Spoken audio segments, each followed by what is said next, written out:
নমস্কার, আমি Pulak Ganguly IGNOU regional centre, Kolkata regional সেন্টারের পক্ষ থেকে আজকের ক্লাস শুরু করছি। BAG education BESC 132 block 1 unit 1 and 2 সংবিধানে শিক্ষার জন্য সুযোগ সমূহ। Pulak Ganguly, academic counsellor, IGNOU regional centre, Kolkata.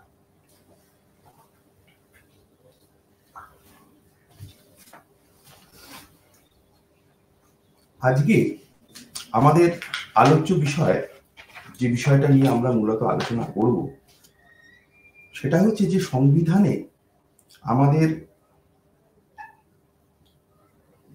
যে শিক্ষা বিষয়ে যে আলোচনা বা শিক্ষা বিষয় সংবিধানের মধ্যে যে বিষয়গুলো নিযুক্ত হয়েছে, যে বিষয়গুলোকে রাখা হয়েছে, তাই আমাদের প্রধান আলোচ্য বিষয়।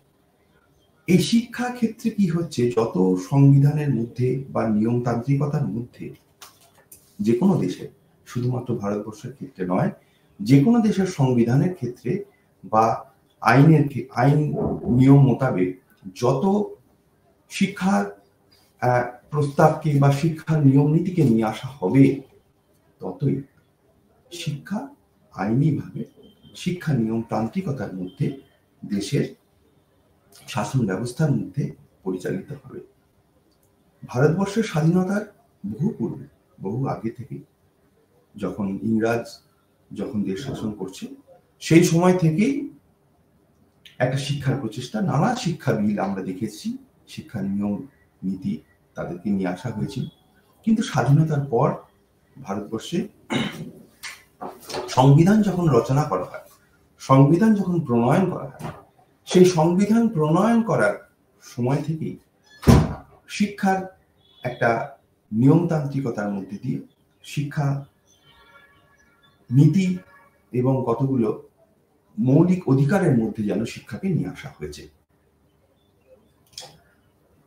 এবং প্রথম আমাদের যে বিষয়টা আছে, সেটা হচ্ছে সংবিধানের প্রস্তাবনা। আমরা এখানে দেখতে পাচ্ছি প্রিয়াম্বেল, অর্থাৎ এই সংবিধানের প্রস্তাবনা যেটা নেওয়া হয়েছে মার্কিন বা আমেরিকার যে সংবিধান, সেই সংবিধানের ধারণা থেকে বা প্রিয়াম্বেলটা ওখান থেকে নেওয়া হয় এবং সেইখান থেকে এই বিষয়গুলিকে আলোচনা করা হয়েছিল। প্রিয়াম্বেলের মধ্যে, অর্থাৎ আমরা প্রিয়াম্বেলের মধ্যে যে বিষয়টা লেখা আছে, we the people of India দিয়ে লেখা আছে, আমরা যেটা আগে দেখেছি, বাংলায় যেটা হয়েছে, আমরা ভারতের জনগণ ভারতকে সার্বভৌম সমাজতান্ত্রিক ধর্মনিরপেক্ষ গণতান্ত্রিক সাধারণতন্ত্র রূপে গড়ে তুলতে এবং তার সকল নাগরিক যাতে সামাজিক, অর্থনৈতিক ও রাজনৈতিক ন্যায় বিচার, চিন্তা, মত প্রকাশ, বিশ্বাস, ধর্ম ও উপাসনার স্বাধীনতা, সামাজিক প্রতিষ্ঠা অর্জন ও সমসুযোগের প্রতিষ্ঠা এবং তাদের সকলের মধ্যে ব্যক্তির মর্যাদা এবং জাতীয় ঐক্য সংহতি সুনিশ্চিতকরণের মাধ্যমে তাদের মধ্যে যাতে ভ্রাতৃত্বের ভাব গড়ে ওঠে, তার জন্য সত্যনিষ্ঠার সঙ্গে শপথ গ্রহণ করে আমাদের গণপরিষদে আজ 1949 সালের 26শে নভেম্বর এতদ্বারা এই সংবিধান গ্রহণ এবং নিজেদের অর্পণ করছি।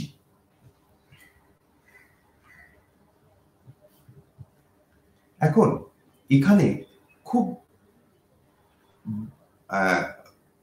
ভালো করে বা লক্ষ্য করলে দেখা যাবে যে এই সমাজতান্ত্রিক, ধর্মনিরপেক্ষ, গণতান্ত্রিক এবং সাধারণতন্ত্রের কথা, যেটা কিন্তু আমরা একজন সুশিক্ষিত মানুষ বা সুশিক্ষিত মানুষ এবং শিক্ষার আলোক যার মধ্যে প্রবেশ করেছে, সেই যা শিক্ষার আলোক প্রাপ্তি যার মধ্যে হয়েছে, সে তার মধ্যে এই বিষয়গুলো স্বাভাবিকভাবে গড়ে ওঠে। এখানে আমাদের যেটা আলোচনার বিষয়, এর পরের যে বিষয়টা আসছি, সেটা হচ্ছে যে সাম্যের জন্য প্রচেষ্টা বা সমতার জন্য প্রচেষ্টা, সমতার প্রচেষ্টার একটা পয়েন্ট এখানে রয়েছে। এখানে দেখো,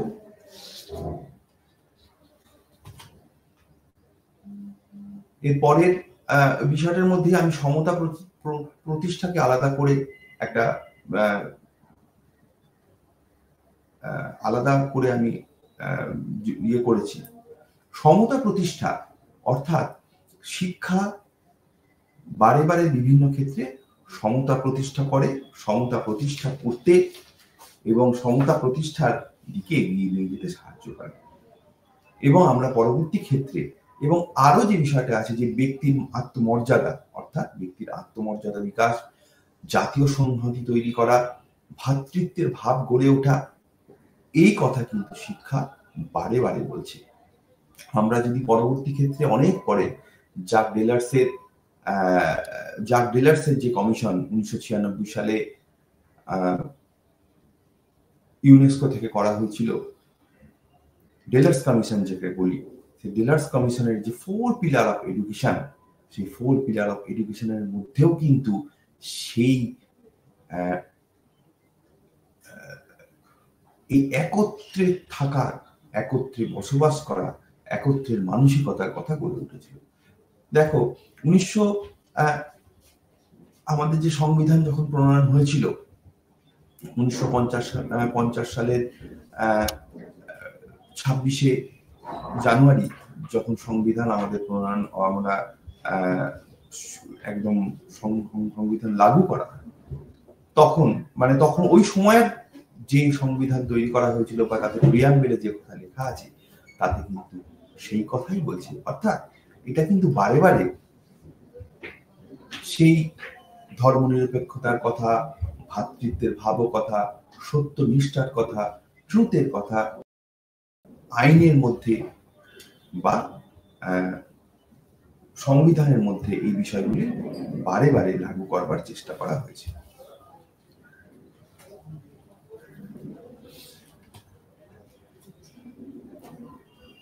এইবার এই যে সমতার প্রসঙ্গটা আসছে, এটাকে নিয়ে আমি একটুখানি বলছি। সমতার প্রসঙ্গ, সমতা বিষয়টা কি আসলে? সমতা, সরকার সমতাকে কি চোখে দেখে?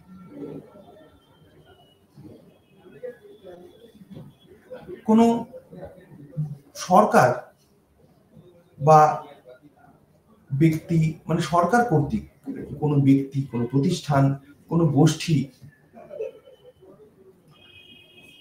বাড়তি কোন সুবিধা, কোন বৈষম্য, কোন আচরণ করবে না বা সে পাবেও না।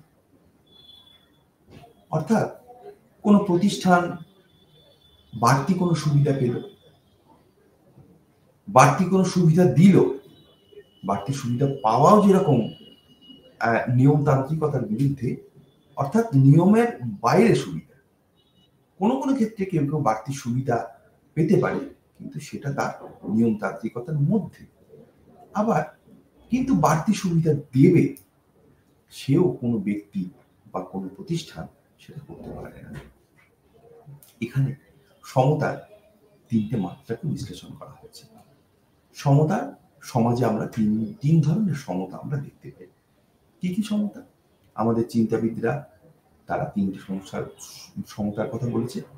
একটা হচ্ছে রাজনৈতিক সমতা, রাজনৈতিক সমতা, একটা হচ্ছে সামাজিক সমতা, আর একটা হচ্ছে অর্থনৈতিক সমতা।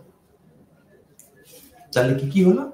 রাজনৈতিক সমতা, সামাজিক সমতা এবং অর্থনৈতিক সমতা।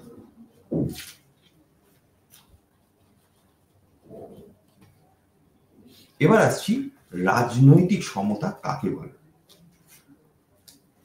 গণতান্ত্রিক সমাজে যখন রাজনৈতিক সমতা সাধারণ রাষ্ট্রের সকল সদস্যকে সমান নাগরিকত্ব প্রদান এবং নাগরিকদের নিজেদের বিকাশ করতে এবং রাষ্ট্রের বিষয় অংশগ্রহণ করার জন্য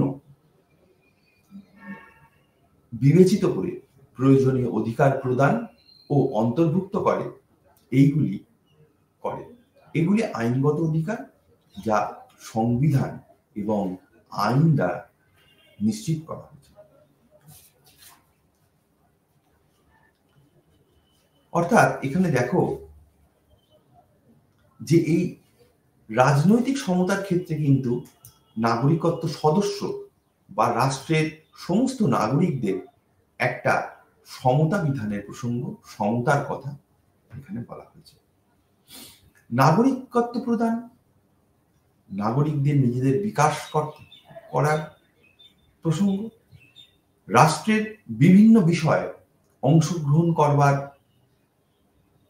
যে বিষয়টা, প্রত্যেকটি বিষয় সে অংশগ্রহণ করতে পারবে, প্রয়োজনীয় অধিকার রাজনৈতিক সমতায় তাকে প্রদান করা হবে। তাহলে এই প্রত্যেকটা বিষয়ই কিন্তু রাজনৈতিক সমতার মধ্যে আছে। এরপরে আমরা আসছি সামাজিক সমতা। সামাজিক সমতা বিষয়টা কি? সেটা হচ্ছে যে মানব সমাজ আর্থসামাজিক, সামাজিক, রাজনৈতিক, সাংস্কৃতিক এবং ধর্ম বর্ণ নির্বিশেষে নানা বৈচিত্র্য ও বিষয়ের ভিত্তিতে কিন্তু বিভাজিত। একটা মানব সমাজ কিন্তু বিভিন্নভাবে কিন্তু সে ভাগ, অর্থনৈতিক দিক থেকে তার রাজনৈতিক পরিচয় আছে, তার সাংস্কৃতিক বৈষম্য বা পার্থক্য রয়েছে, সে বিভাজন আছে, ধর্ম, নানা ভাষা, নানা দেশ, নানা পরিধান, এই আমাদের কথা বলাই আছে। এবং ভারতবর্ষ কিন্তু সেই স্লোগানটা বারে বারে করে যে বিবিধের মাঝে মিলন মহান। তো এই সামাজিক, তার মধ্যেও এই যে বিভাজন থাকার মধ্যেও মানব সমাজের এই বৈচিত্র্য যে বিভাজন সমাজ জীবনের প্রায় প্রতিটি ক্ষেত্রেই লক্ষ্য করা যায়। বৈচিত্র্যপূর্ণ বিভাজন শব্দটাই কিন্তু একদম বিবিধের মাঝে মিলন মহান। অর্থাৎ সমাজের কোনো ব্যক্তি, পরিবার বা গোষ্ঠীর মধ্যে যখন কোনো সামাজিক অসমতা দেখা যায়, তখন কিন্তু সামাজিক অসমতা দেখা যাবে যে সামাজিক সমতার গুরুত্বটা এতই বেশি যে কখনো অর্থনৈতিক সমতা, রাজনৈতিক অসমতা সেটা সামাজিক সমতার মধ্যে মিলেমিশে যাচ্ছে। অর্থাৎ আমরা যে সামাজিক সমতা, রাজনৈতিক সমতা এবং অর্থনৈতিক সমতার পার্থক্যটা করছি, তাহলেও সামাজিক সমতার মধ্যে এই এক একটি অসমতা প্রত্যেকটি অসমতাকে কিন্তু প্রভাবিত করছে। সামাজিক অসমতা যদি সৃষ্টি হয়, সেটা অর্থনৈতিক এবং রাজনৈতিক অসমতাকে প্রভাবিত করবে। আবার রাজনৈতিক যদি কোনো অসমতা তৈরি হয়, সে অর্থনৈতিক অসমতাকে প্রভাবিত করবে এবং সামাজিক অসমতাকেও প্রভাবিত করবে। আবার চূড়ান্ত অর্থনৈতিক অসমতা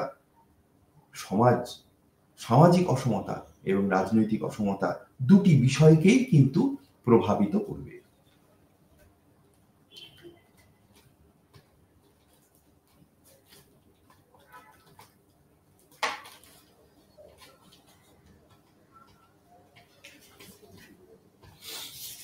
এবার আসছি অর্থনৈতিক অসমতা।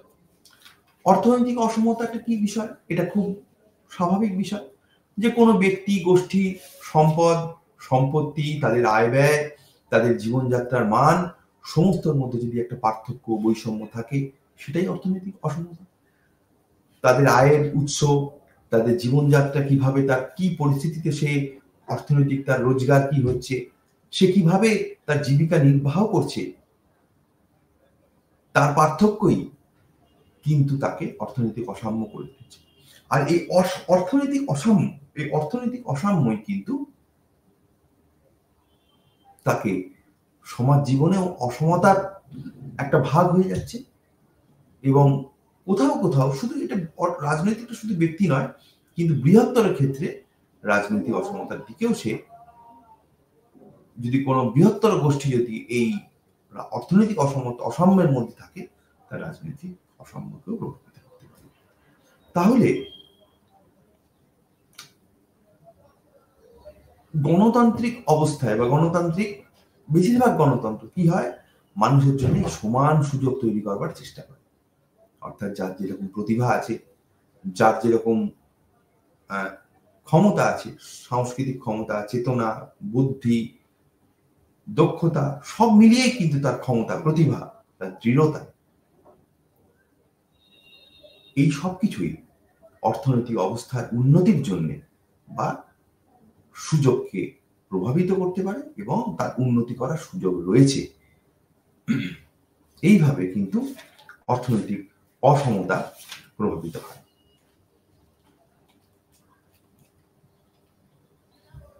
এরপরের বিষয়টা আসছি আমরা মৌলিক অধিকার এবং শিক্ষা। এরপরের অসমতা মৌলিক অধিকার ও শিক্ষা। তবে তার আগে শিক্ষা ও অসমতা প্রসঙ্গে আমরা একটু আলোচনায় আসবো, কারণ এই প্রত্যেকটি কিন্তু শিক্ষা এবং যে কোনো অসমতা কিন্তু শিক্ষাকে প্রভাবিত করে। আমরা অসমতাটা জানলাম কেন? যেহেতু আমাদের মূল লক্ষ্য হচ্ছে শিক্ষা কিভাবে প্রভাবিত হয়, শিক্ষা কিভাবে রাজনৈতিকভাবে প্রভাবিত হয়, বিভিন্ন দিকে প্রভাবিত হয়, সেই প্রভাবিত কেন প্রভাবিত হচ্ছে, কেন হচ্ছে তার কারণ হিসাবে আমরা কিন্তু এই অসমতাকে আলোচনা করলাম। এবং অসমতার প্রসঙ্গটা কোথায় ধরা আছে? আমরা কিন্তু প্রিয়াম্বেল থেকে শুরু করলাম, অর্থাৎ আমাদের সংবিধানের প্রস্তাবনা থেকে আমরা যে সমতার প্রসঙ্গ ছিলাম, সেখান থেকে আমরা বিষয়টা পেলাম। এবার এই অসমতা শিক্ষাকে কিভাবে প্রভাবিত করছে, বা এই অসমতা কিন্তু শিক্ষাকে প্রভাবিত করছে। এই অসমতা বিভিন্ন ক্ষেত্রে শিক্ষার সুযোগকে প্রভাবিত করছে। দেশের যদি রাজনৈতিক পরিমণ্ডল, রাজনৈতিক অস্থির হয় এবং রাজনৈতিক নীতি নির্ধারণ, সেই নীতি নির্ধারণের ক্ষেত্রে শিক্ষা যদি কোনো ক্ষেত্রে প্রভাবিত হয়, শিক্ষা যদি কোনো কর্মসূচি বাস্তবায়নের ক্ষেত্রে যদি কোনো অসুবিধা হয়, সেই অসাম্য কিন্তু শিক্ষাকে প্রভাবিত করতে পারে। যদি শিক্ষা পরিকাঠামোর ক্ষেত্রে অর্থনৈতিক বাধা হয়ে দাঁড়ায়, শিক্ষা পরিকাঠামো, ব্যবস্থাপনা থেকে শুরু করে যাবতীয় কিছু, কারণ শিক্ষা, আমরা প্রথাগত শিক্ষা কথা যেটা বলি সেটা প্রতিষ্ঠান নির্ভর। প্রতিষ্ঠানকে কেন্দ্র করে প্রতিষ্ঠানের দৈনন্দিন কর্মসূচির মধ্য দিয়ে গিয়ে শিক্ষা তার লক্ষ্যের দিকে আস্তে আস্তে এগোয়। আমরা কারিকুলামের কথা জানি, আমরা মানে পাঠ্যক্রমের কথা জানি, পাঠ্যসূচির কথা জানি। সেই পাঠ্যক্রমকে বাস্তবায়ন করতে হয়, যারা বাস্তবায়ন করে তারা শিক্ষকরা করেন। শিক্ষার্থীরা একটা প্রতিষ্ঠানে আসেন, বিদ্যালয় প্রতিষ্ঠানে আসেন, বিদ্যালয় প্রতিষ্ঠানকে এগিয়ে নিয়ে যেতে তার কতগুলো বিষয় এবং অর্থনৈতিক বিষয়ের উপর সে দাঁড়িয়ে থাকে। প্রতিদিন সেই বিদ্যালয় শিক্ষা প্রতিষ্ঠান, এবং শুধু তাই নয়, বিদ্যালয় শিক্ষা প্রতিষ্ঠানকে এগিয়ে নিয়ে যাওয়া, শিক্ষার্থীদের পঠন পাঠন এবং সবশেষে মূল্যায়ন, এই সামগ্রিক যে পদ্ধতির মধ্যে দিয়ে শিক্ষণ প্রক্রিয়া এগিয়ে নিয়ে যায়, সেখানে অর্থনৈতিক অসাম্য কোথাও শিক্ষাকে প্রভাবিত করতে পারে, শিক্ষাকে নানাভাবে প্রভাবিত করতে পারে। আবার সামাজিক অসাম্য হয়, অর্থনীতিকে প্রভাবিত করে সরাসরি। সামাজিক অসাম্য যদি কোনো সময় পরিবার, গোষ্ঠী, সমাজকে প্রভাবিত করে, সেখানেও শিক্ষা পরিবেশ বিঘ্নিত হতে পারে এবং সেই বিভিন্ন ক্ষেত্রগুলিকে, সেই বিভিন্ন বিষয়গুলি শিক্ষাকে প্রত্যক্ষ এবং পরোক্ষভাবে প্রভাবিত করে, প্রত্যক্ষ এবং পরোক্ষভাবে প্রভাবিত করে। এই সমতা প্রসঙ্গে মানে যেটাকে সমতা প্রসঙ্গে বি.আর. আম্বেদকর একটা গুরুত্বপূর্ণ বক্তৃতা দিয়েছিলেন। বক্তৃতাটা কবে দিয়েছিলেন? বক্তৃতা দিয়েছিলেন 1949 সালের 25শে নভেম্বর বক্তৃতা দিয়েছিলেন। সংবিধান প্রণয়নের জন্য যে গণপরিষদ গঠিত হয়েছিল, সেই গণপরিষদের একদম সর্বশেষ অধিবেশনের আগের অধিবেশন, যেখানে সংবিধানকে স্বীকার করে নেওয়া হলো এবং বি.আর. আম্বেদকরের এখানে শেষ ভাষণ, সেই গুরুত্বপূর্ণ ভাষণে শিক্ষার সমতা প্রসঙ্গে অনেকগুলি শব্দ খরচ করেন, অনেকগুলি অংশ ব্যয় করেন। সবশেষে গণপরিষদের সভাপতি রাজেন্দ্র প্রসাদ সংবিধানে স্বীকৃতি এবং সংবিধানের শেষে তার স্বাক্ষর করেন এবং 1949 সালের 24শে জানুয়ারি সংবিধানের গণপরিষদের শেষ অধিবেশন বসে এবং তখন গণপরিষদের যারা সদস্য তারা সবাই স্বাক্ষর করেন। এই প্রসঙ্গটা এই কারণেই বলা যে সংবিধান যখন প্রণয়ন হচ্ছে, তখন সংবিধান যখন প্রণয়ন শেষের পর্যায়ে, শেষ দিকে আলোচনা হচ্ছে, সেই সময় শিক্ষাকে নিয়ে অনেকখানি কথা বলা, আসলে সংবিধান যে শিক্ষাকে অত্যন্ত গুরুত্ব দিচ্ছে এবং সংবিধানের সঙ্গে একটা শিক্ষার অঙ্গাঙ্গী সম্পর্ক, যেন ওতপ্রোত সম্পর্ক, তা বারে বারে সংবিধান প্রণয়নের প্রথম দিন থেকেই তা বুঝিয়ে দেওয়া হয়েছে। এবং তিনি একটি জায়গায় খুব গুরুত্বপূর্ণ অংশ বলেছেন এবং সংবিধান প্রণয়নের ক্ষেত্রে, সংবিধান যখন তৈরির ক্ষেত্রে বারে বারে নিপীড়িত মানুষের কথা, নিপীড়িত মানুষের শিক্ষার কথা, ন্যায় প্রসঙ্গের কথা, সমাজের সমানতার দৃষ্টিভঙ্গির কথা, মূল্যবোধের প্রসঙ্গ, এ কথা উঠে এসছে। এ কথা বারে বারে আসলে শিক্ষার ভিত্তিভূমিকেই কিন্তু প্রতিষ্ঠিত করে, কোথাও দৃঢ় করে। এবং এই কথা উনি বলেছেন যে স্বাধীনতা কিন্তু মুষ্টিমেয় লোকের আধিপত্য তৈরি করবার জন্য নয়,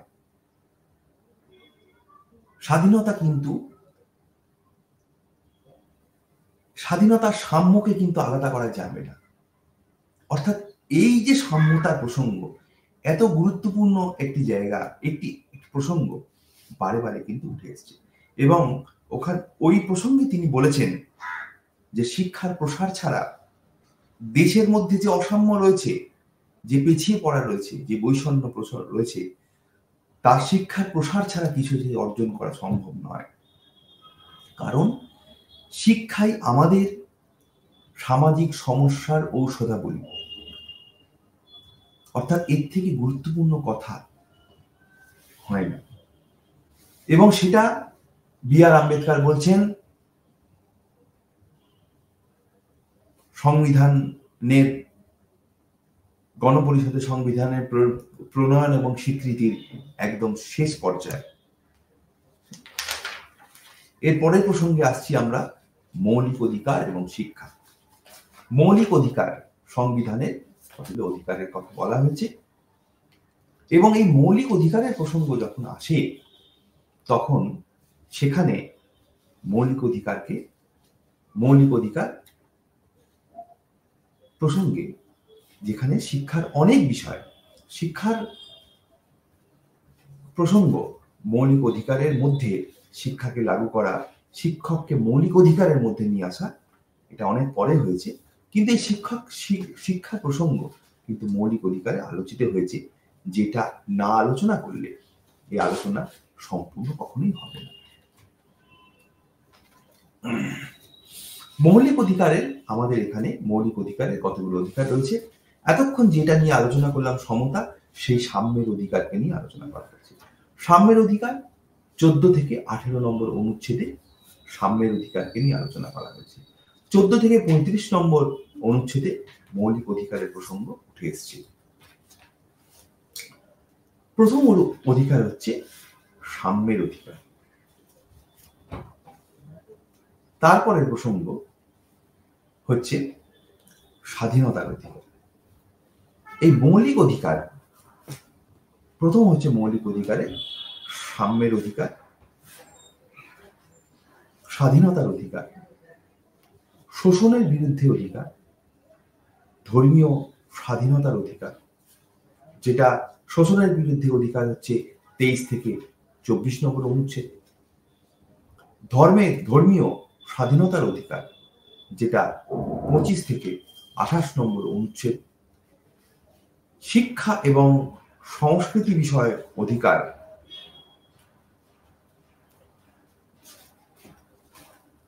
এটা 29 এবং 30 নম্বর অনুচ্ছেদ, সংবিধানের প্রতিবিধানের অধিকার 32 থেকে 35 নম্বর অনুচ্ছেদ।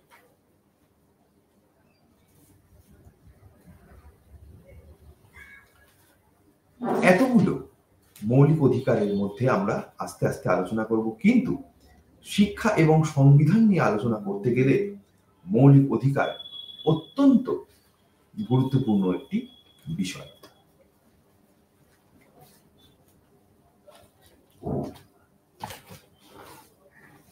প্রথম যে মৌলিক অধিকারের প্রসঙ্গ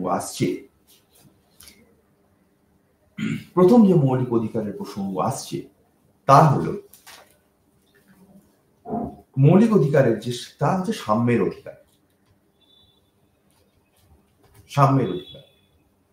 সাম্যের অধিকার সংবিধানের 14 ধারা অনুসারে কি বলা হয়েছে?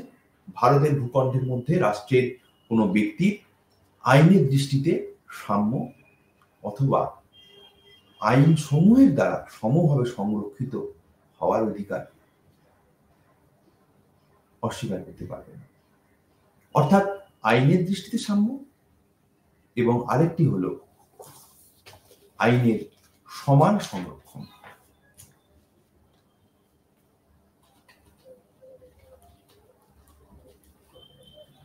অনুচ্ছেদ 15-তে কি আছে? যেহেতু 14 থেকে 18 নম্বর অনুচ্ছেদে আছে, তার মধ্যে আমরা 14, 15 এবং 16 নম্বর অনুচ্ছেদে কিন্তু আমরা শিক্ষা সংক্রান্ত বিষয় আমরা পাচ্ছি। 15 নম্বর অনুচ্ছেদে কি বলা হচ্ছে? এই ধারাটি রাষ্ট্র কর্তৃক ধর্ম, বর্ণ, লিঙ্গ, জন্মস্থানের ভিত্তিতে নাগরিকের প্রতি বৈষম্যমূলক আচরণ করতে পারবে না। এটি ভারতের শিক্ষার সুযোগের সমতাকে নিশ্চিত করে। অনুচ্ছেদ 15-4 ধারা সরকারি তফসিলি জাতি, তফসিলি উপজাতি সহ অনগ্রসর শ্রেণীর অগ্রগতির জন্য বিশেষ ব্যবস্থা গ্রহণ করতে পারবে। আর অনুচ্ছেদ 16 কি থাকছে? সরকারি পদে যে কোনো অফিসে চাকুরি বা নিয়োগ সংক্রান্ত বিষয় সকল নাগরিকের জন্য সুযোগের সমতার নিশ্চয়তার কথা বলা হয়েছে। অর্থাৎ মৌলিক অধিকার এবং শিক্ষার সাম্যের অধিকারের মধ্যে শিক্ষা কেন্দ্রিক কতগুলো বিষয় রয়েছে। কারণ শিক্ষার অধিকারের মধ্যে বারে বারে তপশিলভুক্ত, তপশিল জাতি উপজাতির কথা, পিছিয়ে পড়া মানুষদের কথা কিংবা নিয়োগ সংক্রান্ত বিষয়ের কথাও কিন্তু আসছে, যা কিন্তু মৌলিক অধিকারের মধ্যে সংরক্ষিত কোথাও থাকছে। এরপরে আসছে স্বাধীনতার অধিকার। স্বাধীনতার অধিকার একটা খুব গুরুত্বপূর্ণ অধিকার। স্বাধীনতার অধিকার বলতে এখানে কি হয়, যে আমরা শিক্ষাক্ষেত্রে বলি, মনোজগতের বিকাশের কথার ক্ষেত্রে বলা যায় যে কোনো ব্যক্তি বেড়ে ওঠার ক্ষেত্রে সে ফ্রি অ্যান্ড ফ্লোয়িং ডেভেলপমেন্ট, অর্থাৎ যেটাকে বলা হয় যে বাধাহীনভাবে মুক্তভাবে যদি বেড়ে উঠতে না পারে তাহলে কিন্তু তার ব্যক্তিত্বের বিকাশ হয় না। স্বাধীন মানসিকতা যদি তার মধ্যে গড়ে না ওঠে, স্বাধীন চিন্তার সুযোগ যদি সে না পায়, তার পরিপূর্ণ বিকাশ হওয়া সম্ভব নয়। এই স্বাধীনতার অধিকারের মধ্যে স্বাধীনভাবে বেড়ে ওঠার কথা, স্বাধীনভাবে বেড়ে ওঠার প্রসঙ্গ, স্বাধীনতার অধিকারের প্রসঙ্গ আসছে।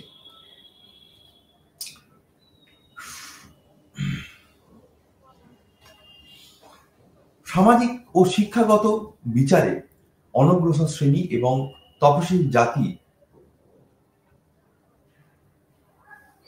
আচ্ছা, এটা হচ্ছে সাম্যের অধিকারের প্রসঙ্গই আসছে। 15(4)(16)-র ক্ষেত্রে এগুলো সাম্যের অধিকারের প্রসঙ্গই আসছে, যে সামাজিক শিক্ষা ও শিক্ষাগত বিচারের প্রসঙ্গ আসছে, সংরক্ষণের কথা আসছে। তারপরে 6 থেকে 14 বছর পর্যন্ত যে অবৈতনিক, আমি সাম্যের অধিকারের প্রসঙ্গে আলোচনা করছি, যে অবৈতনিক শিক্ষার কথা বলা হচ্ছে, সেই শিক্ষার অধিকারের কথা কিন্তু অবৈতনিক শিক্ষা এবং বিদ্যালয় শিক্ষার ব্যবস্থার কথা কিন্তু উঠে আসছে। এবার আসছে 19 থেকে 22 ধারার মধ্যে, যেটা 6 থেকে 14 বছর পর্যন্ত যে অবৈতনিক বাধ্যতামূলক শিক্ষার কথা আছে, সেই প্রসঙ্গ উঠে আসছে। এবং শোষণের বিরুদ্ধে যে অধিকার, শোষণের বিরুদ্ধে অধিকার 23 থেকে আমরা 24 নম্বর অনুচ্ছেদে দেখতে পাচ্ছি। শোষণের বিরুদ্ধে অধিকার অর্থাৎ কোনো ব্যক্তি বা কোনো প্রতিষ্ঠান শোষণের যে বিরুদ্ধে, শোষণ আলাদা করে এরকম শোষণ করা, তা করতে পারবে না। অর্থাৎ পক্ষপাত দুষ্ট আচরণ তা কখনোই করবে না।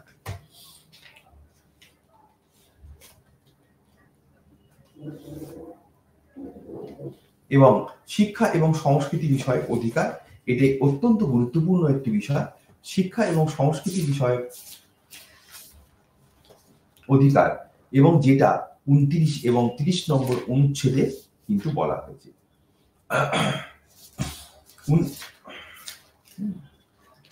এবং এই শিক্ষার অধিকারটা কিন্তু অনেক পরে লাগু হয়।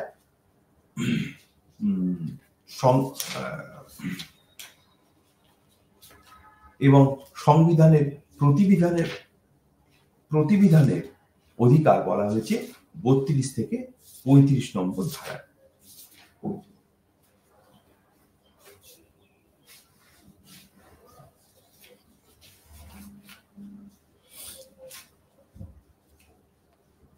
শিক্ষা এবং সংস্কৃতি বিষয়ক অধিকারের মধ্যে কতগুলো বিষয় কিন্তু এখানে বলা হয়েছে,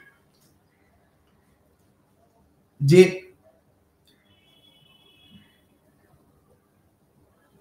প্রত্যেক সম্প্রদায়ের 29 ধারায় কি বলা হচ্ছে, যে প্রত্যেক সম্প্রদায়ের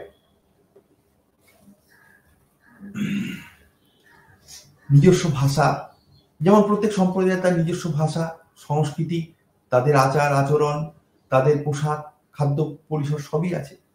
কিন্তু এই শোষণের বিরুদ্ধে এই সংস্কৃতি, শিক্ষা এবং সংস্কৃতি বিষয়ক অধিকারের মধ্যে যেটা বলা হয়েছে, সেটা কি? সেটা হচ্ছে যে কোনো সম্প্রদায়ের তার নিজস্ব ভাষা, লিপি, সংস্কৃতি সংরক্ষণের অধিকার রয়েছে। এবং সে কি নিজস্ব পছন্দ অনুযায়ী সে ভাষা, লিপি, সংস্কৃতি সে বিচরণ করতে পারবে। 30 ধারা কি বলা হচ্ছে? 30 ধারার প্রসঙ্গে বলা হচ্ছে, 30 এক ধারায় কি বলা হচ্ছে? 30 এক ধারায় বলা হচ্ছে যে পছন্দ মতো শিক্ষা প্রতিষ্ঠান সংখ্যা, বিভিন্ন সম্প্রদায়, কোন সম্প্রদায় তার পছন্দ মতো শিক্ষা প্রতিষ্ঠান প্রতিষ্ঠা এবং পরিচালনার অধিকার থাকছে। শিক্ষা প্রতিষ্ঠানে সরকারি সাহায্যের ব্যাপারে ভাষাগত বা ধর্মগত কারণে কোন রকম বৈষম্যমূলক আচরণ করা যাবে না। আর ধর্ম, বর্ণ, জাতি, ভাষা এগুলো সরকার কর্তৃক পরিচালিত, আর সরকারি প্রতিষ্ঠান সরকারি সাহায্যপ্রাপ্ত শিক্ষা প্রতিষ্ঠানে প্রবেশাধিকার অস্বীকার করা যাবে না। তারা সরকারি প্রতিষ্ঠানে তারা শিক্ষা লাভ করতে পারে।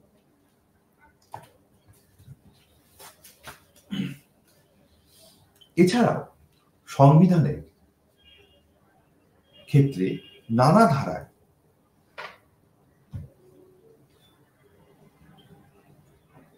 কিন্তু সাম্যের প্রসঙ্গ, তারপর অধিকারের প্রসঙ্গ কিন্তু আলোচিত হয়েছে। যেরকম অনুচ্ছেদ 16-1 রয়েছে যে সরকারি পদে, যেটা আগে আলোচনা করলাম, সরকারি পদে যে কোনো অফিসে চাকরি বা নিয়োগ সংক্রান্ত বিষয় সকল নাগরিকদের জন্য সুযোগ এবং সমতার নিশ্চয়তার কথা রয়েছে। অনুচ্ছেদ 15 কি বিষয় রয়েছে?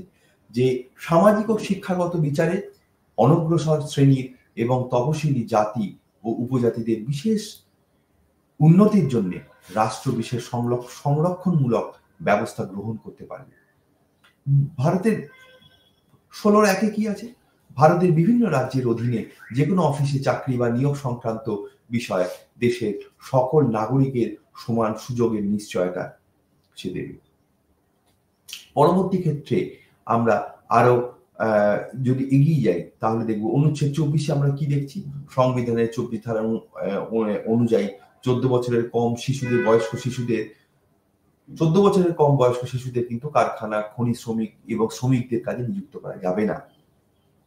এবং এই বিষয়টা খুব গুরুত্বপূর্ণ, যাতে স্কুলে ড্রপ আউট না হয়ে যায়। কতগুলো সামান্য পয়সা রোজগারের জন্য শিক্ষা প্রতিষ্ঠান ছেড়ে যেন সে ড্রপ আউট না হয়ে যায়। এই বিষয়গুলোই কিন্তু পরবর্তীকালে এই বাধ্যতামূলক শিক্ষার অধিকার আইনকে প্রতিষ্ঠা করে। কারণ বাধ্যতামূলক শিক্ষার অধিকার আইন 6 থেকে 14 বছর পর্যন্ত এই আইনটি লাগু করতে গেলে কিন্তু আগে এই বিষয়গুলোকে কিন্তু নজর দিতে হবে। এইগুলোকে কিন্তু এই নিয়মগুলোকে কিন্তু শিশু শ্রমিক যাতে না হয়ে যায় তার বিষয়গুলিকে আলোচনা করতে হবে। অনুচ্ছেদ 18-তে কি বলা আছে? যে সরকারি শিক্ষা প্রতিষ্ঠানে ধর্ম শিক্ষা সম্পর্কে সংবিধানের কিছু বিধিনিষেধ আরোপ করা হয়েছে। এই বিধিনিষেধগুলি কিন্তু একদম কঠিনভাবে শিক্ষা প্রতিষ্ঠানের মধ্যে ধর্মীয় শিক্ষা একদমই নিষিদ্ধ। তবে প্রাপ্তবয়স্ক শিক্ষার্থীদের এবং অপ্রাপ্তবয়স্ক শিক্ষার্থীদের তার পিতামাতা বা বাবা মার সম্মতিতে, অভিভাবকদের সম্মতিতে কিছু শিক্ষা প্রসঙ্গ ব্যবস্থা করা হয়েছে। অনুচ্ছেদ 46-এ যেটা বলা হয়েছে কি? যে রাষ্ট্রের দুর্বল অংশের জনগণের শিক্ষাগত ও অর্থনৈতিক স্বার্থকে উন্নীত করবে, বিশেষ করে তপশিল জাতি, তপশিল উপজাতিদের সামাজিক অবিচার এই অনুচ্ছেদ বা এই আইন রক্ষা করবে। এরপর আসছি সংখ্যালঘুদের সাংস্কৃতিক ও শিক্ষাগত অধিকার। সংখ্যালঘুদের সাংস্কৃতিক ও শিক্ষাগত অধিকার, এটা কিন্তু গুরুত্বপূর্ণ দিক। কিরকম? যারা সংখ্যালঘু, যারা সংখ্যার দিক থেকে লঘু, যারা পিছিয়ে পড়া, যারা অনুন্নত, এই সংখ্যালঘুদের সাংস্কৃতিক এবং শিক্ষাগত অধিকার সুনিশ্চিত করেছে বা চেষ্টা করেছে ভারতীয় সংবিধানে, সেই ধারাটি রয়েছে। ভারতের সংবিধানে সকল সম্প্রদায় নিজ ভাষা সংস্কৃতি, যেটা 29 ধারা যেটা আলোচনা করছিলাম, সেই প্রসঙ্গেও কিন্তু সংখ্যালঘুদের বিষয়টাই রয়েছে। ভারতীয় সংস্কৃতিতে সম্প্রদায় নিজে ভাষা, সংস্কৃতি ও লিপি ব্যবহারের অধিকার দেওয়া হয়েছে। সম্পূর্ণভাবে সরকারি বা বেসরকারি সাহায্যপ্রাপ্ত শিক্ষা প্রতিষ্ঠানে জাতি, ধর্ম, বর্ণ নির্বিশেষে প্রবেশাধিকারের স্বীকৃতি দেওয়া হয়েছে। অর্থাৎ যে কোনো সরকারি ও বেসরকারি প্রতিষ্ঠানে যে কোনো ধর্মের মানুষ, যে কোনো সামাজিক বর্ণের মানুষ, যে কোনো উন্নত অর্থনৈতিক, নিম্ন অর্থনৈতিক ব্যবস্থা, যে কোনো ভাষা, যে কোনো লিপি ব্যবহৃত মানুষ, শিক্ষার্থী, তারা কিন্তু শিক্ষা প্রতিষ্ঠানের সুযোগ পাবে, প্রবেশাধিকারের স্বীকৃতি পাবে। আর অনুচ্ছেদ 30-এ কি বলা হয়েছে? বলা হয়েছে যে কোনো সংখ্যালঘু সম্প্রদায়ভুক্ত ব্যক্তিবর্গ তাদের পছন্দ মতো শিক্ষা প্রতিষ্ঠান স্থাপন করতে পারবে এবং পরিচালনা করতে পারবে। অর্থাৎ কোনো সংখ্যালঘু সম্প্রদায় যদি মনে করে যে কোনো শিক্ষা প্রতিষ্ঠান স্থাপন করবে, সে স্থাপন করতে পারে। আমরা ভারতবর্ষের ক্ষেত্রে এরকম দেখেছি, অনেক এরকম সংখ্যালঘু সম্প্রদায় যারা আছে তারা শিক্ষা প্রতিষ্ঠান স্থাপন করেছে, পরিচালনা করেছে। আর সরকার যখন কোন সেই সংখ্যালঘু প্রতিষ্ঠান যখন কোনো আর্থিক সাহায্য প্রদান করবে তাদেরকে, সরকার কিন্তু কোনো বৈষম্যমূলক আচরণ তারা প্রদান করবে না এবং কোন রকম বৈষম্যমূলক আচরণ তাদের সেক্ষেত্রে তারা প্রদান করবে না। অর্থাৎ একদিকে বলা হচ্ছে যে সংখ্যালঘু সম্প্রদায় যেরকম শিক্ষা প্রতিষ্ঠান স্থাপন করতে পারবে, তাদের নিজেদের পছন্দ মতো।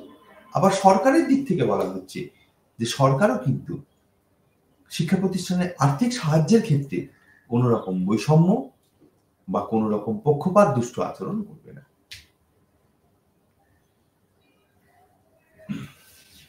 অনুচ্ছেদ 350-এর ক বা এই 350-এর এতে মাতৃভাষা সুবিধার কথা বলা হয়েছে। অর্থাৎ খুব গুরুত্বপূর্ণ একটি আলোচনা, এখানে গুরুত্বপূর্ণ একটি বিষয়। দেখো, সংবিধান এবং শিক্ষার যে সম্পর্ক, পারস্পরিক সম্পর্ক, এবং সংবিধানে যে শিক্ষার জন্য যে বিধান আছে তাতে আরো বিষয়টাকে আলোচনা করা হচ্ছে। 350-এর এতে কি বলা হচ্ছে? প্রাথমিক পর্যায়ে মাতৃভাষা শিক্ষার সুবিধার কথা বলা হয়েছে। ভাষা সংখ্যালঘু গোষ্ঠীর শিশুদের শিক্ষার প্রাথমিক পর্যায়ে মাতৃভাষা শিক্ষাদানের জন্য পর্যাপ্ত সুবিধা প্রদানের জন্য প্রতিটি রাজ্য এবং রাজ্যের প্রতিটি স্থানীয় কর্তৃপক্ষ রাজ্য যেরকম পদক্ষেপ গ্রহণ করবে, স্থানীয় কর্তৃপক্ষ সচেষ্ট হবে এবং রাষ্ট্রপতি এই ধরনের সুবিধার বিশেষ বিধান সুরক্ষিত করার জন্য প্রয়োজনীয় বা যথাযথ বিবেচনা করে যে কোনো রাজ্যকে এই ধরনের নির্দেশ জারি করতে পারে। অর্থাৎ এখানে এই অনুচ্ছেদে এই কথাই বলে যে মাতৃভাষা শিক্ষার সুবিধার প্রসঙ্গ আলোচনা করা হয়েছে। 350-এর কি বলছে?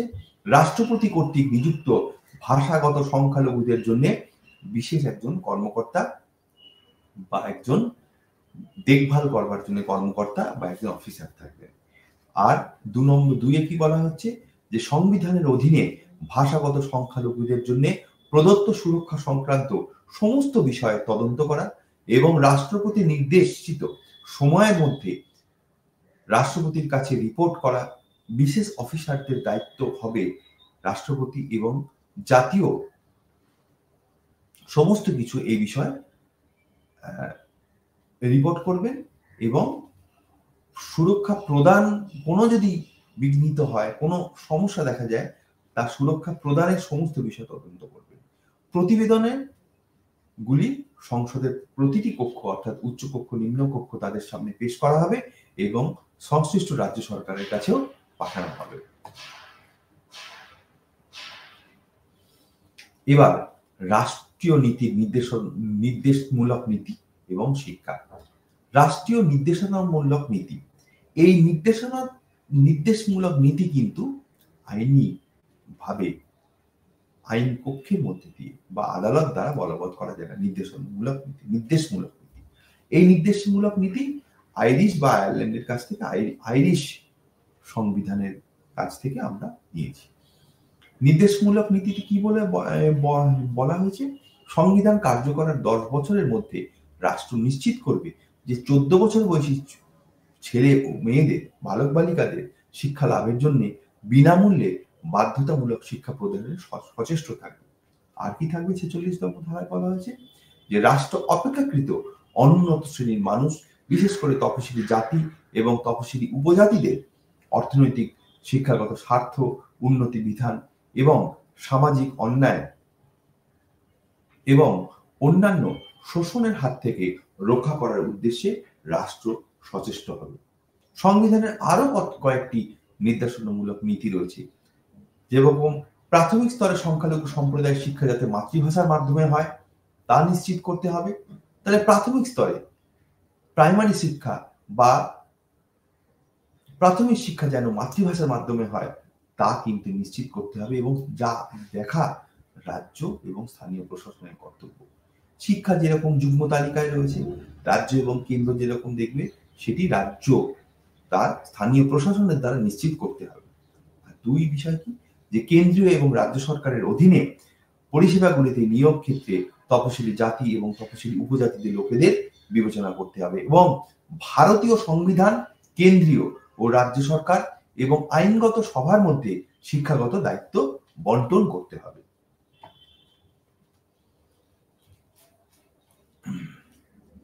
এবার আসা হচ্ছে যে ভাষা নীতি, ত্রিভাষা সূত্র। তাহলে ত্রিভাষা সূত্র বা ভাষা নীতি কি হবে? ভারতীয় শিক্ষা ব্যবস্থায় ত্রিভাষা সূত্রের কথা বলা হয়েছে।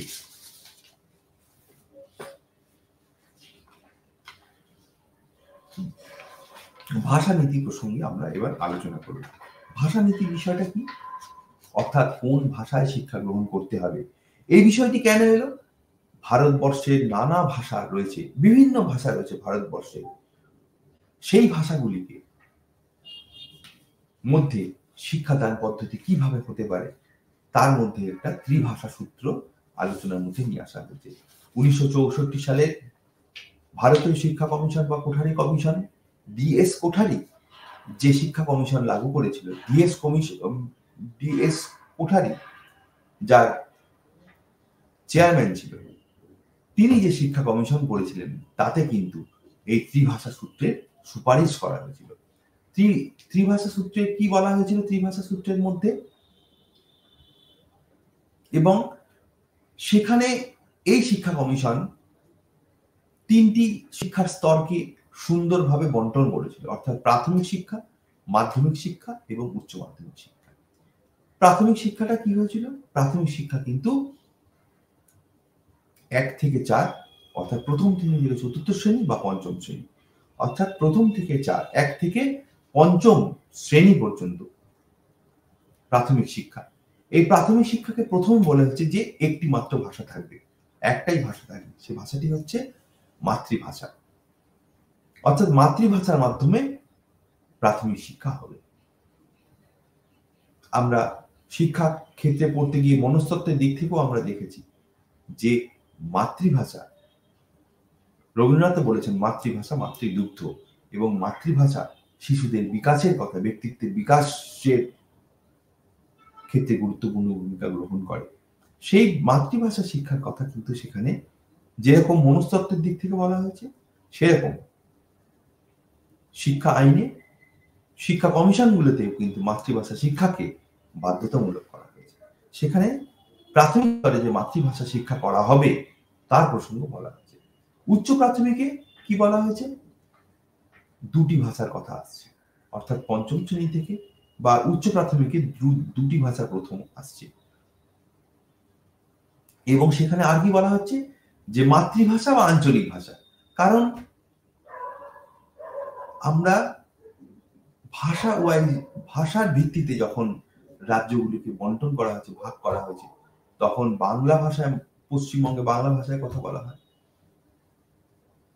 হিন্দি বলয় হিন্দি ভাষায় কথা বলা হয়, মহারাষ্ট্রে মারাঠি ভাষায় কথা বলা হয়, তামিলনাড়ুতে তামিল ভাষায় কথা বলা হয়।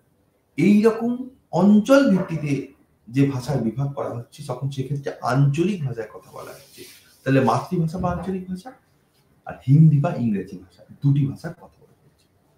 মাধ্যমিক শিক্ষার ক্ষেত্রে কি বলা হচ্ছে? তিনটে ভাষা নিয়ে আসা হচ্ছে, মাতৃভাষা বা আঞ্চলিক ভাষা, আমাদের ক্ষেত্রে আমরা যেরকম এখানে বাংলা ভাষায় কথা বলছি,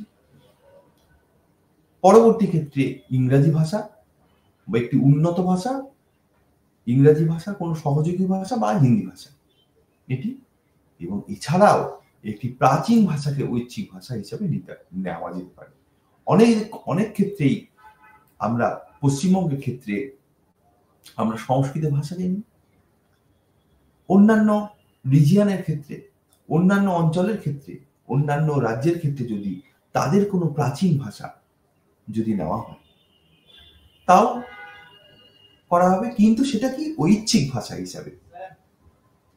আর উচ্চ প্রাথমিক স্তরে কি করা হবে? উচ্চ মাধ্যমিক স্তরে মাতৃভাষা বা আঞ্চলিক ভাষা বা আধুনিক ভারতীয় ভাষা আর যে কোনো একটি আধুনিক বিদেশি ভাষা, এছাড়াও একটি প্রাচীন ভারতীয় ভাষা নিতে পারবে, এবং এই তিনটি ভাষার মধ্যে দুটি ভাষা অগ্রাধিকার পাবে। কোঠারি কমিশনে এইভাবেই ত্রিভাষা সূত্রকে ব্যাখ্যা করা হয়েছিল। এবার আসছি ফেডারেল স্ট্রাকচারের প্রসঙ্গে। ফেডারেল স্ট্রাকচারকে তিনটি ভাগে ভাগ করা হয়। তিনটি ভাগ আছে ফেডারেল স্ট্রাকচার, একটা হচ্ছে ইউনিয়ন তালিকা, একটি রাজ্য তালিকা, একটি যুগ্ম তালিকা। মৌলিক অধিকার রূপে শিক্ষা। মৌলিক অধিকার রূপে শিক্ষাটি কি? বহুকাল আগ থেকেই ভারতীয় সংবিধানে মৌলিক শিক্ষার কিন্তু কোনো অধিকার ছিল না, মৌলিক শিক্ষার মৌলিক অধিকার ছিল না, কিন্তু সংবিধানের আমাদের 2002 সালে সংবিধানের 86তম সংশোধনীতে এই শিক্ষাকে মৌলিক অধিকার হিসেবে বলবৎ করা হয়। এবং এই সংশোধনের মাধ্যমে 3টে বিষয় পরিবর্তন করা হয়েছিল। একটা হচ্ছে যে শিক্ষার অধিকার, রাষ্ট্র সমস্ত শিশুদের বিনামূল্যে বাধ্যতামূলক শিক্ষা প্রদান করবে। কোন বয়স পর্যন্ত? 6 থেকে 14 বছর পর্যন্ত। এবং রাষ্ট্র আইন দ্বারা নির্ধারণ করবে। আর কি বলা হলো? 2 নম্বর ক্ষেত্রে 6 বছরের কম বয়সী শিশুদের প্রাথমিক শৈশবের যত্ন এবং শিক্ষার ব্যবস্থা করতে হবে। এবং রাষ্ট্র শিশু 6 বছর পূর্ণ না হওয়া পর্যন্ত তাদের প্রাথমিক শৈশবকালীন যত্ন যেন করা হয়, শিক্ষা প্রদান যেন করা হয় এবং পরিবার যেন সে সুনিশ্চিত করে তার দিকে তার লক্ষ্য রাখবে। আর আরেকটা করা হলো 51 ক ধারায় যেটা হলো, কি বলা হলো? যে যিনি পিতামাতা বা অভিভাবক তিনি সুযোগ প্রদান করবে এবং সন্তানকে শিক্ষার দোরগোড়ায় এগিয়ে নিয়ে যাবে, বিদ্যালয়ের দ্বার প্রান্তে নিয়ে যাবে কে? পিতামাতা বা অভিভাবক। এবং তাও যেন নিশ্চিত করা হয় তা বলা হলো। এরপরে আসছি বিনামূল্যে বাধ্যতামূলক শিক্ষার অধিকার আইন, অত্যন্ত গুরুত্বপূর্ণ রাইট টু এডুকেশন অ্যাক্ট 2009 বা বিনামূল্যে বাধ্যতামূলক শিক্ষার অধিকার আইন। বিনামূল্যে বাধ্যতামূলক শিক্ষার অধিকার আইন হলো, এটি 2009 সালে লাগু করা হয়। এখানে কি বলা হচ্ছে? 6 থেকে 14 বছর বয়সী শিশুদের বিদ্যালয়ের নাম নথিভুক্তকরণ, উপস্থিত এবং শিক্ষা সমাপ্তকরণের ক্ষেত্রে যেন কোনো আর্থিক বাধা না আসে। আর কি? কোনো ক্যাপিটেশন ফি নেওয়া যাবে না। বিদ্যালয় বাড়ি থেকে 1 কিলোমিটার থেকে 3 কিলোমিটার মধ্যে হবে, প্রাথমিক ক্ষেত্রে 1 কিলোমিটার, আর উচ্চ প্রাথমিকের ক্ষেত্রে বা মাধ্যমিকের ক্ষেত্রে, উচ্চ প্রাথমিকের ক্ষেত্রে 3 কিলোমিটারের মধ্যে করতে হবে। ড্রপ আউট শিশুদের চিহ্নিত করতে হবে, শিক্ষার অঙ্গনে নিয়ে আসতে হবে, বয়স অনুযায়ী শ্রেণী নির্বাচন করতে হবে। কোনো রকম শিক্ষা বা প্রথাগত বা বাড়ির শিক্ষা ছাড়াই বয়স অনুযায়ী কিন্তু শিক্ষা অঙ্গনে ভর্তি হতে হবে। যেরকম 10 বছর বয়স হলে তাকে ক্লাস 5 বা 5ম শ্রেণীতে ভর্তি করতে হবে। এবার পাঠ্যপুস্তক তৈরির ক্ষেত্রেও কথা বলা হয়েছে। পাঠ্যপুস্তক তৈরি হবে শিক্ষার্থীদের মানসিক এবং শিক্ষার্থীদের শারীরিক এবং মানসিক বিকাশ, প্রাক্ষণিক বিকাশের উপর ভিত্তি করে। আরটি আইনের প্রেক্ষাপটে এনসিইআর এবং এসসিইআর এর ভূমিকা, এটি খুব গুরুত্বপূর্ণ।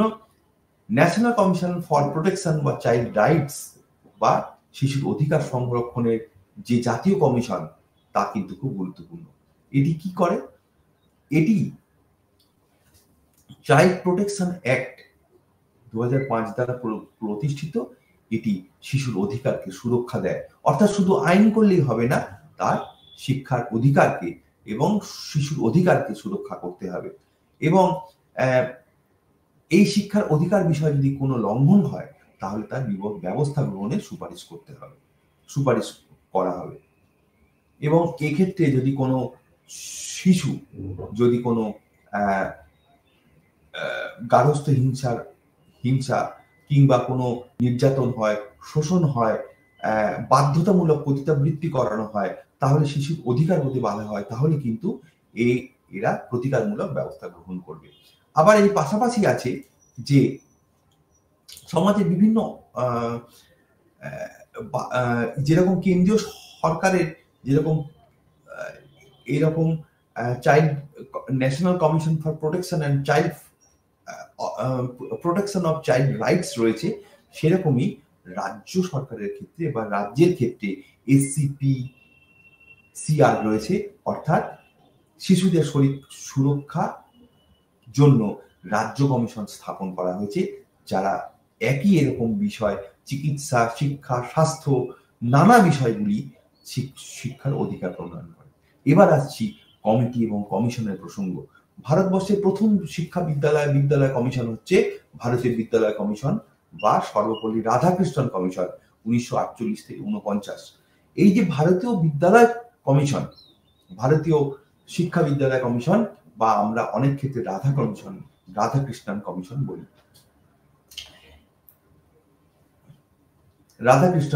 বলি, এই বিষয়টা হচ্ছে ইউনিট 2 ভারতীয় বিদ্যালয় শিক্ষা কমিশন ইউনিট 2 নিয়ে আজকে আলোচনা কিছুটা শুরু করছি। এতক্ষণ আমরা যেটা এই ভারতীয় বিদ্যালয় শিক্ষা কমিশন এটা দ্বিতীয় ভাগ। এর আগে আমরা যেটা শেষ করলাম সেটা হচ্ছে সংবিধানের মৌলিক অধিকার, ইউনিট 1 আমরা কমপ্লিট করলাম। এবার ইউনিট 2 তে আমরা যাচ্ছি। ইউনিট 2 হচ্ছে ভারতীয় কমিশন একটি সমালোচনা।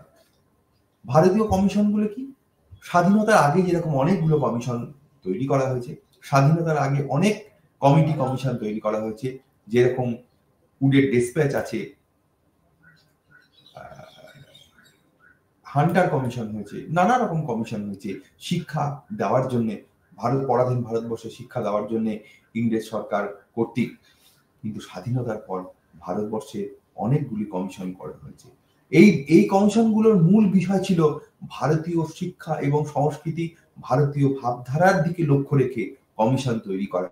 কারণ কমিশন বা শিক্ষা কমিশনগুলোই পারে ভারতীয় শিক্ষা কোন দিকে, কোন খাতে প্রবাহিত হবে তা করতে। যখন স্বাধীনতার একদিকে যেরকম সংবিধান প্রণয়ন তৈরি হচ্ছে, সংবিধান গণপরিষদ যখন ভারতবর্ষের সংবিধান তৈরি করছে, অন্যদিকে কিন্তু পাশাপাশি ভারতীয় শিক্ষা কমিশন তার কাজ শুরু করে দিয়েছে। 1948-49 সালে যে ভারতীয় শিক্ষা কমিশন তৈরি হয়, সেই শিক্ষা কমিশন ভারতীয় বিশ্ববিদ্যালয় শিক্ষা কমিশন নামে পরিচিত, যার নেতৃত্বে ছিলেন সর্বপল্লী রাধাকৃষ্ণন। এই কমিশনের প্রধান অনুসন্ধানের বিষয় ছিল কি? গবেষণা এবং শিক্ষার মান, পাঠ্যক্রম এবং উচ্চ শিক্ষার বাহন, শিক্ষার্থীদের স্বাস্থ্যকর আবাসন এবং তাদের নিয়মানুবর্তিতা, শিক্ষা, উচ্চশিক্ষা প্রশাসন, নারী শিক্ষা এবং মূল্যায়ন। এই ভারতীয় শিক্ষা কমিশন বা রাধাকৃষ্ণন কমিশনের মূল সুপারিশগুলো কি ছিল? ছিল উচ্চশিক্ষার লক্ষ্য এবং উদ্দেশ্য। এখানে বলা হয়েছিল যে উচ্চশিক্ষার লক্ষ্য হবে কি? উন্নততর সমাজ গড়ে তোলা। উন্নততর সমাজ গড়ে তুলতে হবে, শুধু শিক্ষার্থী তৈরি করলে হবে না। এবং বিশ্ববিদ্যালয়গুলিকে, প্রথম লক্ষ্য হলো বিশ্ববিদ্যালয়। কেন? ভারতবর্ষ নতুন ভাবে স্বাধীন হয়েছে এবং সবে স্বাধীন হওয়ার ক্ষেত্রে ভারতবর্ষে তখন লক্ষ্য হলো যে বিশ্ববিদ্যালয়ের যারা শিক্ষার্থী, যারা আগামী দিনের মানব সম্পদ হিসাবে গড়ে উঠবে, প্রথম মানব সম্পদের আওতায় আসবে, তারা যেন ভারতবর্ষে গড়ে তুলতে অগ্রণী ভূমিকা গ্রহণ করতে পারে। এর ক্ষেত্রে উচ্চশিক্ষার লক্ষ্যগুলো আমরা পড়লেই বুঝতে পারবো। যেরকম উন্নততর সমাজ গড়ে তোলা যেরকম লক্ষ্য হলো, আর কি লক্ষ্য হলো? নেতৃত্ব দানের যোগ্যতা অর্জন। অর্থাৎ প্রত্যেকটি ক্ষেত্রে, অর্থাৎ বিজ্ঞান ক্ষেত্রে, চিকিৎসা ক্ষেত্রে, শিক্ষা ক্ষেত্রে, স্বাস্থ্য ক্ষেত্রে, প্রত্যেকটি ক্ষেত্রে শুধুমাত্র একজন শিক্ষার্থী উন্নত পারদর্শিতা সম্পন্ন এবং শিক্ষাক্ষেত্রে অত্যন্ত উন্নত জ্ঞান লাভ করলেই হবে না, সেই ক্ষেত্রে যেন সে নেতৃত্ব দান দিতে পারে, নেতৃত্ব দানের ভূমিকা গ্রহণ করতে পারে, তা বলা হলো। আর কি লক্ষ্য সিদ্ধান্ত করা হলো? জাতীয় সংহতি স্থাপন করা হলো। জাতীয় সংহতি প্রসঙ্গটি কিন্তু বারে বারে আলোচিত হয়েছে। বিজ্ঞান এবং কারিগরি এবং কৃষি শিক্ষার প্রসার, ভারতবর্ষ কৃষি ভিত্তিক দেশ, তাই কৃষি শিক্ষার প্রসারের প্রসঙ্গ আলোচনা হলো। আর কি করা হলো? ভারতীয় সংস্কৃতির সংরক্ষণ এবং সঞ্চালনের প্রসঙ্গটিও আলোচনা করা হলো। এর প্রশ্নে আসছে শিক্ষার পাঠ্যক্রম। শিক্ষার পাঠ্যক্রম সম্পর্কে সংবিধানের সব কমিশন এবং নানা বিষয়ে নানা পাঠ্যক্রম তৈরি করা হলো। শিক্ষার পাস কোর্স যেটাকে বলা হচ্ছে, এবং অনার্স কোর্সের ক্ষেত্রে 2 বছরের পাঠ্যক্রম পাস কোর্সে, এবং অনার্স কোর্সের স্নাতকোত্তর পাঠ্যক্রম 1 বছরের করার সুপারিশ করা হলো। শিক্ষা অর্থাৎ শিক্ষণ প্রসঙ্গ, অর্থাৎ যারা পড়াবেন, টিচার এডুকেশন, তাদের প্রসঙ্গেও করা বলা হলো। এবং শিক্ষার মান একটা উন্নততর শিক্ষার মানের প্রসঙ্গ বলা হলো। এবং